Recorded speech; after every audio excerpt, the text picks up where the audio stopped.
என் பேர் ராணி, என் ஃப்ரெண்டு ஐஸ்வர்யா. இப்போ வந்து உங்களுக்காக நிலக்கடலை உருண்டை செய்கிறோம். நிலக்கடலை பருப்பு, வறுத்த நிலக்கடலை பருப்பு, இதை வந்து மிக்சியில் போட்டு பொடி பண்ணி வச்சுக்கணும். இது வந்து சுக்கு, இதையும் போட்டு மிக்சியில் பொடி பண்ணி வச்சுக்கணும். ஆனால் தனித்தனியாக பண்ணிக்கணும். இது வந்து நாட்டு சர்க்கரை பொடி பண்ண தேவையில்லை, கடையிலேயே அப்படியே தான் இருக்கும். இதை அப்படியே ஒன்றா போட்டு பிணைஞ்சிக்கணும்.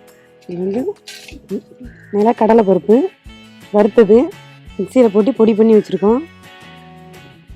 சுக்கு வந்து ரொம்ப போட்டுறாதீங்க.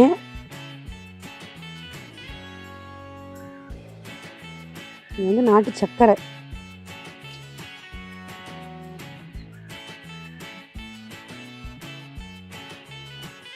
நெய் கொஞ்சம்,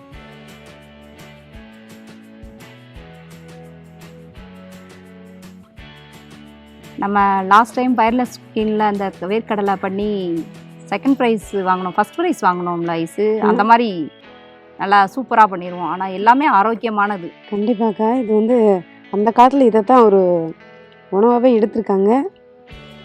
அதிகமாக பிள்ளைகளுக்கு வந்து இப்போ வந்து பாக்கெட் பொருள் அதிகமாக வாங்கி கொடுக்குறாங்க. அந்த மாதிரிலாம் வாங்கி கொடுக்காம இந்த மாதிரி பண்ணி கொடுத்தா பிள்ளைகளுக்கு ரொம்ப நல்லது.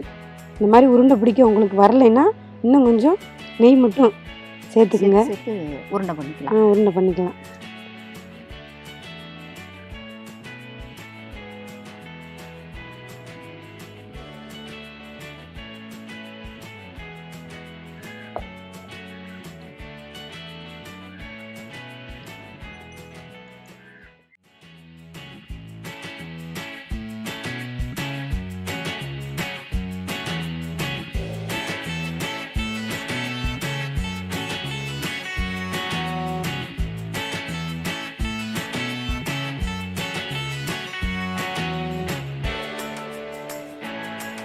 ஒரு கப்பு நிலக்கடலைனா ஒரு 1.5 கப்பு நாட்டு சர்க்கரை எடுத்துக்கலாம். அப்புறம் கொஞ்சோண்டு சுக்கு, கொஞ்சம் நெய்.